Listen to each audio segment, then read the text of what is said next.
Congress media और communication department के प्रमुख पवन खेड़ा पर गिरफ्तारी की तलवार लटक गई है, क्योंकि आज गुवाहाटी हाईकोर्ट ने पवन खेड़ा की अग्रिम जमानत याचिका को खारिज कर दिया।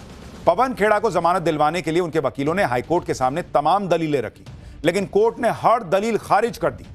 पवन खेड़ा की तरफ से सीनियर एडवोकेट अभिषेक मनु सिंघवी ने दलील दी कि यह मामला राजनीतिक प्रतिशोध से प्रेरित है। उन्होंने कहा कि जब मुख्यमंत्री खुद इस मामले में सक्रिय भूमिका में हैं, तो पवन खेड़ा के लिए निष्पक्ष व्यवहार की उम्मीद कैसे कर सकते हैं।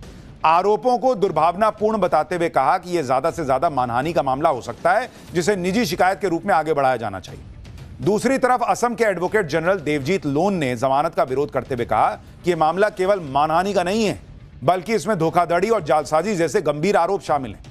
उन्होंने कोर्ट से कहा कि पवन खेड़ा ने कथित तौर पर फर्जी दस्तावेज से राजनीतिक लाभ लेने के लिए मुख्यमंत्री और उनकी पत्नी की छवि खराब करने की कोशिश की। इन दलीलों पर गुवाहाटी हाईकोर्ट ने कहा कि पहली नजर में यह मामला जाली दस्तावेज रखने का है, यह केवल मानहानि का नहीं है। इसके आगे हाईकोर्ट ने कहा कि हिरासत में पूछताछ जरूरी है, ताकि यह पता लगाया जा सके कि पवन खेड़ा के सहयोगी कौन है जिन्होंने ये दस्तावेज जुटाए। हाईकोर्ट ने यह भी कहा कि असम के मुख्यमंत्री की पत्नी राजनीति में नहीं है। यदि मामला मुख्यमंत्री के खिलाफ होता तो इसे राजनीतिक बयानबाजी कहा जा सकता था। जज ने कहा कि राजनीतिक लाभ लेने के लिए खेड़ा ने एक निर्दोष महिला को विवाद में घसीट लिया। कोर्ट ने यह भी कहा कि ऐसे हालात में इसे मानहानि का केस नहीं माना जा सकता, बल्कि पहली नजर में ऐसे सबूत हैं जो यह बताते हैं कि इसमें फर्जी डॉक्यूमेंट्स के इस्तेमाल का मामला बनता है। कोर्ट ने कहा कि याचिकाकर्ता पुलिस की जांच को अनदेखा कर रहा है। हाईकोर्ट ने यह भी कहा कि इस मामले में ऐसा कुछ नहीं दिखा कि पवन खेड़ा पर केस उन्हें नुकसान पहुंचाने या उन्हें गिरफ्तार करवाकर ह्यूमिलिएट करने के इरादे से किया गया। कोर्ट ने माना कि पवन खेड़ा अग्रिम जमानत का विशेषाधिकार डिजर्व ही नहीं करते हैं। गुवाहाटी हाईकोर्ट से जमानत याचिका खारिज होने के बाद पवन खेड़ा पर गिरफ्तारी की तलवार लटक गई। हेमंत बिस्वा शर्मा पहले ही दावा ठोक चुके हैं कि वो पवन खेड़ा का पेड़ा बना के छोड़ेंगे, और ऐसे में पवन खेड़ा जो पिछले कई दिनों से गायब हैं, वो कहां हैं, इसका सवाल खड़ा होगा। पुलिस अब उन्हें तलाशेगी, उनके पास बहुत ऑप्शन बचे नहीं हैं। पवन खेड़ा ने असम के सीएम हेमंता बिस्वा शर्मा की पत्नी रिनिकी भुइयां शर्मा पर 3 पासपोर्ट रखने और दुबई में चोरी छिपे प्रॉपर्टी खरीदने के आरोप लगाए थे। उसी मामले में उनके खिलाफ एफआईआर हुई थी। गिरफ्तारी से बचने के लिए पवन खेड़ा पहले सुप्रीम कोर्ट गए, वहां से उन्हें गुवाहाटी हाईकोर्ट भेजा गया, लेकिन अब गुवाहाटी हाईकोर्ट ने उनकी गिरफ्तारी का रास्ता खोल दिया। उधर असम के सीएम हेमंता बिस्वा शर्मा कह रहे हैं कि जब 4 मई को वो फिर से सत्ता में आएंगे तो इस मामले को देखेंगे। Whatever outcome of the case or investigation, it is entirely on Assam police. I will review the case only after 4th May if I come back to power.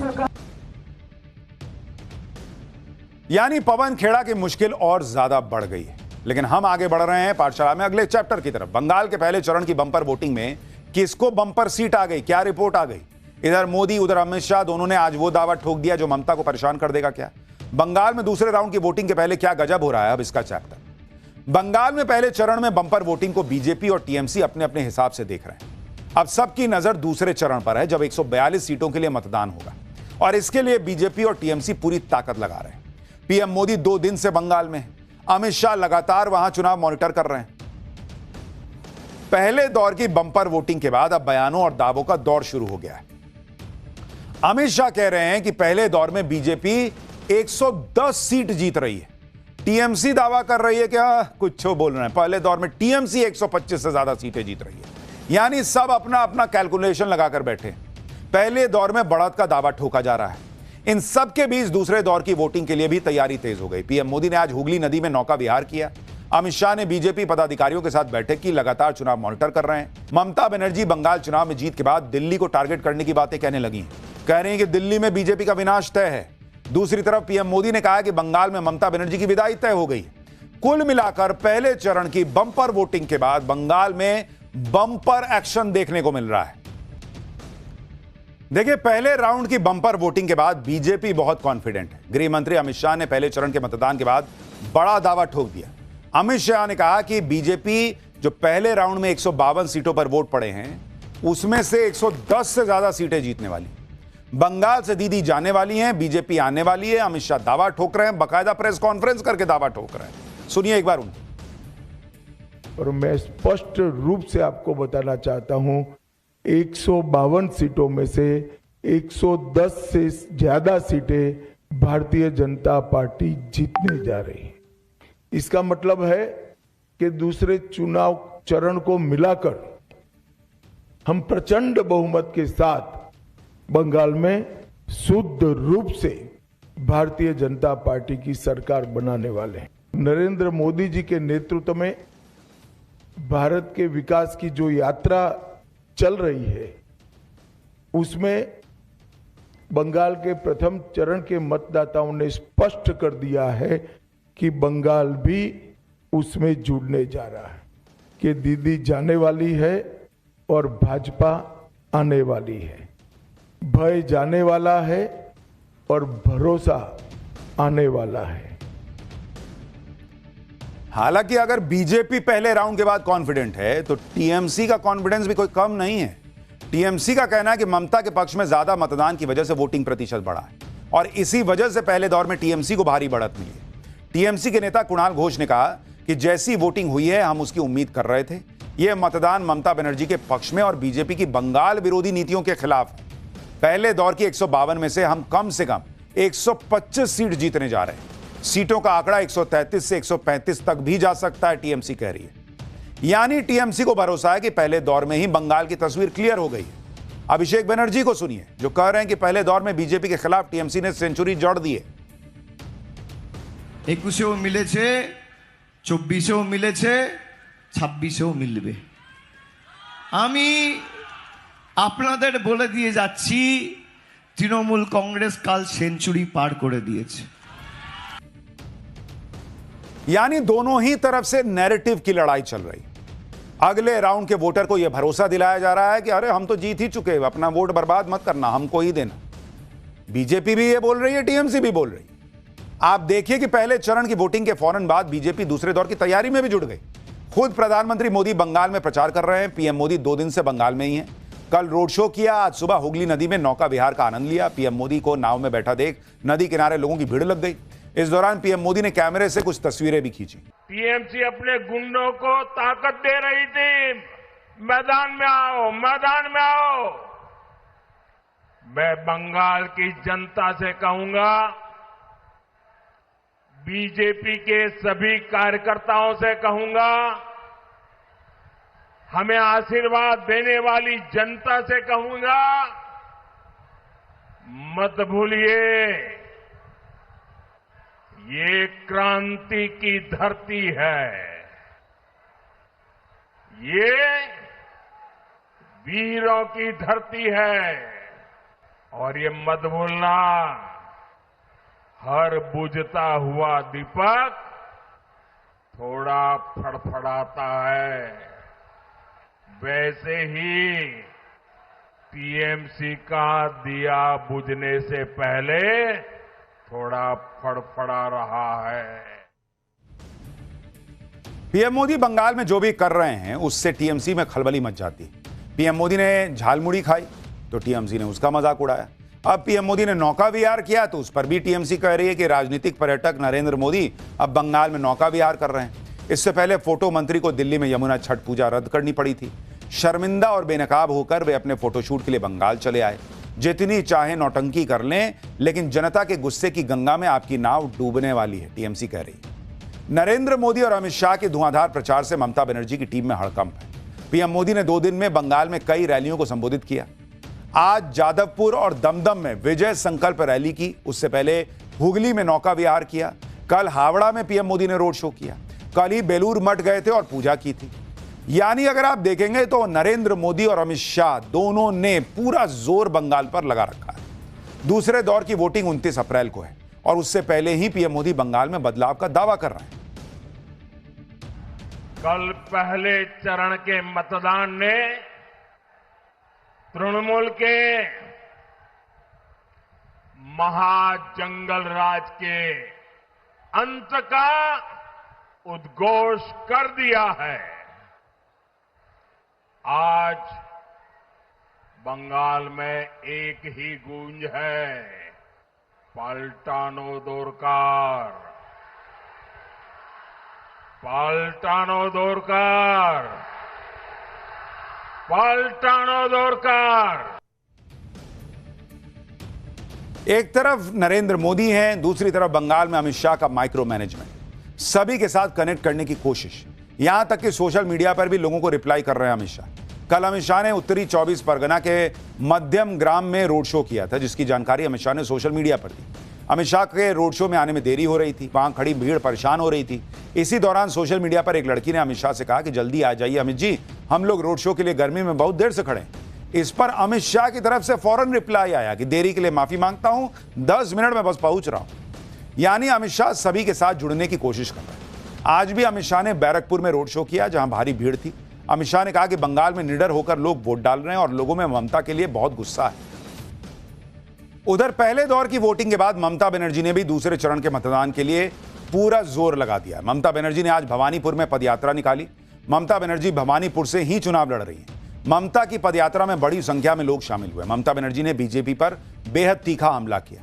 Mamata Banerjee ने चुनाव आयोग पर भी निशाना साधा और कहा कि बीजेपी के लिए काम करने वाले सभी लोगों के नाम लिस्ट में, आप बीजेपी बैकग्राउंड के आधार पर लोगों को यहां लाए हैं और उसी के हिसाब से अधिकारियों की नियुक्ति की गई। ममता बनर्जी ने कहा कि याद रखना, सभी का हिसाब होगा। ममता बनर्जी इस तरह की चेतावनी पहले भी दे चुकी है। आज भी ममता बनर्जी ने बीजेपी को चेतावनी दी कि बंगाल के बाद दिल्ली से बीजेपी को उखाड़ फेंकेंगी। ममता ने कहा कि वो दिल्ली में बीजेपी का विनाश चाहती हैं। কোনো তোমাদের ক্ষমতা নেই আমাদের পরাস্ত করবার, এটা জেনে রেখো। আমরা অন্যায়ের বিরুদ্ধে লড়াই করি, অধিকারের জন্য লড়াই করি। আর বাংলায় আমি জন্মেছি, এই বাংলায় আমার মৃত্যু হবে। আমি তোমাদের দিল্লি দখল করবই। বাংলা দখল করার পরে সব দলকে নিয়ে আমি চেয়ার চাই না, কিন্তু আমি চাই দিল্লিতে বিজেপির বিনাশ। বাংলায় তো বিনাশ হবেও, দিল্লি থেকেও বিজেপি হাঁটাতে হবে। यानी साफ दिख रहा है कि बंगाल में दूसरे चरण के मतदान को लेकर जबरदस्त लड़ाई चल रही है, सियासी लड़ाई। लेकिन एक लड़ाई तो उधर अमेरिका ईरान की भी चल रही है। अब उसका चैप्टर, ईरान को धमकाते ट्रंप का खुद का काउंटडाउन शुरू हो गया क्या? 7 दिन बाद ट्रंप को बड़ा झटका लगने वाला है क्या? ईरान के साथ अनलिमिटेड सीजफायर के पीछे ट्रंप की क्या चाल थी? कौन सा बड़ा राज खुल गया? ट्रंप के साथ ही कांड हो गया, ईरान को बर्बाद करने निकले ट्रंप की सारी पावर खत्म होने वाली क्या? अब इसका चैप्टर देखिए। ईरान को धमकी पर धमकी देते डोनाल्ड ट्रंप अब सीजफायर पर सीजफायर बढ़ाते जा रहे हैं। ऐसे में सब चक्कर में पड़ गए कि आखिर ट्रंप के दिमाग में चल क्या रहा है। आज इसका बड़ा राज खुल गया, जिसके बारे में आपको बताऊंगा। आपको यह भी बताऊंगा कि कैसे ईरान को धमकाते ट्रंप का खुद का काउंटडाउन शुरू हो चुका है। सिर्फ 7 दिन बचे हैं ट्रंप के पास। ऐसा क्या होने वाला है 7 दिन बाद कि ट्रंप को बहुत बड़ा झटका लग जाएगा? अगर 7 दिन में सब कुछ ठीक नहीं हुआ तो ट्रंप के साथ क्या कांड हो जाएगा? क्या ट्रंप की सारी पावर खत्म होने वाली है? क्योंकि अभी तो ट्रंप ऐसा दिखा रहे हैं कि जैसे सारी पावर लेकर बैठे हैं। ट्रंप ने आज एक ऐसा दावा कर दिया जो किसी को हजम नहीं हुआ। ट्रंप ने कहा कि ईरान हॉर्मुज खोलने के लिए तैयार है, लेकिन अब ट्रंप ही नहीं चाहते कि हॉर्मुज खुले। अगर ऐसा ही है तो ट्रंप हॉर्मुज में माइंस बिछाने वाली ईरान की मॉस्किटो फ्लीट को खत्म क्यों करना चाहते हैं?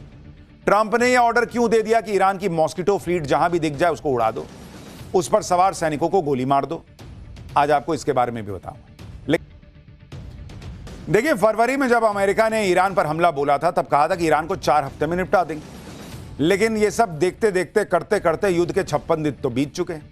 अमेरिका को अब तक वो हासिल नहीं हो सका जिसके लिए वो ईरान को जलाने निकला। और पहले तो यही नहीं पता कि जलाने निकला क्यों था।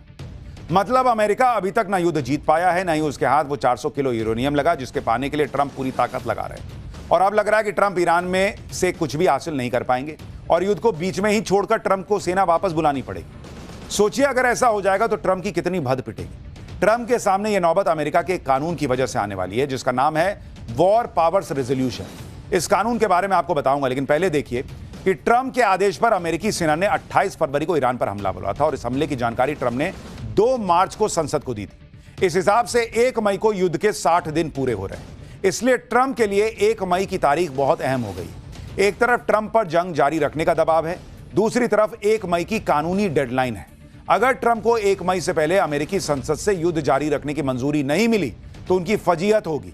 ट्रंप को हर हाल में ईरान से सेना वापस बुलानी पड़ेगी, क्योंकि अमेरिका में 1973 में युद्ध को लेकर वॉर पावर्स रेजोल्यूशन नाम का एक कानून पारित हुआ था। इस कानून के मुताबिक राष्ट्रपति संसद यानी कांग्रेस की मंजूरी के बिना 60 दिन तक ही अपनी सेना को युद्ध में रख सकते हैं। अगर उन्हें इससे ज्यादा समय तक सेना को युद्ध में झोंके रखना है तो संसद से मंजूरी लेनी पड़ेगी। ऐसे में अब ट्रंप के पास 2 ही रास्ते हैं। पहला यह कि वो संसद से युद्ध जारी रखने की मंजूरी लें 1 मई को, और दूसरा रास्ता यह कि वो युद्ध खत्म करें और अपनी सेना वापस बुला लें। अभी तक ट्रंप की पार्टी के सभी सांसद एकजुट होकर युद्ध का समर्थन कर रहे थे, लेकिन अब कुछ सांसदों के सुर बदलने लगे। यूटा के सीनेटर जॉन कर्टिस ने साफ कह दिया है कि 60 दिनों के बाद वो बिना संसदीय मंजूरी के सैन्य कार्रवाई का समर्थन नहीं करेंगे। हाउस फॉरेन अफेयर्स कमेटी के अध्यक्ष ब्रायन मास्टर ने भी चेतावनी दी है कि 1 मई के बाद वोटिंग का समीकरण बदल सकता है। और यही ट्रंप के लिए चिंता की बात है, क्योंकि अभी तक ट्रंप मनमाने तरीके से फैसले ले रहे थे। अगर अमेरिकी संसद ने युद्ध की मंजूरी नहीं दी तो ट्रंप को 1 महीने के अंदर सेना को वापस बुलाना पड़ेगा, और इस 1 महीने में अमेरिकी सेना को ईरान पर हमला करने की परमिशन नहीं होगी। यानी ये 30 दिनों का टाइम सिर्फ सेना के पैकअप के लिए होगा, और डोनाल्ड ट्रंप के लिए सिर्फ 7 दिन बचे हैं 1 मई आने में। इसलिए ट्रंप ने बड़ी चालाकी से अनलिमिटेड टाइम के लिए सीज फायर का ऐलान किया, ताकि उन्हें अमेरिकी संसद में दोबारा अपील करने के लिए पूरा वक्त मिल जाए। यानी ट्रंप ने जो सीज फायर बढ़ाया उसकी 3 वजह मानी जा रही है। पहली वजह यह कि ट्रंप के सामने अमेरिकी कानून की मजबूरी है, जो अभी आपको बताया। दूसरी वजह, अमेरिका में 6 महीने बाद यानी नवंबर में होने वाला मिड टर्म चुनाव है। ट्रंप के लिए इस चुनाव में जीतना बहुत जरूरी है। अभी ये देखिए कि अमेरिका में जो माहौल है वो ट्रंप के फेवर में तो दिख नहीं रहा, क्योंकि ईरान के खिलाफ युद्ध छिड़ने के बाद अमेरिका में ट्रंप की अप्रूवल रेटिंग में जबरदस्त गिरावट आ चुकी है। हालिया सर्वे में ट्रंप की रेटिंग करीब 35% हो गई, जो उनके लिए बड़ा झटका है। ऐसा इसलिए हुआ क्योंकि अमेरिका के लोग पहले से ही किसी युद्ध के खिलाफ थे। ट्रंप ने भी चुनाव में यही लॉलीपॉप दिया था कि वो कोई नया युद्ध शुरू नहीं करेंगे, लेकिन उन्होंने किया। इसलिए अमेरिका का एक तबका ट्रंप से बेहद नाराज है, और ये नाराजगी मिड टर्म के चुनाव में ट्रंप के खिलाफ जा सकती है। ऊपर से हुआ यह कि ईरान पर हमला बोलने की वजह से आम अमेरिकियों को महंगाई की मार झेलनी पड़ रही है। अमेरिका में तेल गैस की कीमतें बढ़ गई हैं, तो ये सब अलग ट्रंप के लिए एक चुनौती बना हुआ है। तो 6 महीने के बाद का संकट है सो अलग। ट्रंप ईरान पर डील करने के लिए दम भर दबाव डाल रहे हैं, सीज फायर बढ़ाने का फैसला कर रहे हैं। लेकिन ट्रंप सीज फायर ने जो सीज फायर किया है उसकी एक बड़ी वजह यह भी है कि ट्रंप जो है वो ये जानते हैं कि अगर ये सीज फायर चलता रहा तो वो संसद को ये भी कह सकते हैं कि भाई देखो, 1 महीना तो पूरा 60 दिन तो पूरा युद्ध चला नहीं, बीच में तो युद्ध रुक गया, तो वो 60 दिन हुए नहीं है, इसलिए मुझे संसद से परमिशन लेने की जरूरत नहीं है, क्योंकि वहां नंबर उनके साथ है नहीं। और ऐसा काम बराक ओबामा एक बार कर चुके हैं। तो वहीं से डोनाल्ड ट्रंप ने शायद क्लू लिया है, और इसीलिए जानबूझ के सीज फायर किया है कि एक कंटिन्यूटी में 60 दिन न दिखे युद्ध का, फिर बिना संसद के काम चलाएंगे। तो बहुत अभी इसमें पेंच है।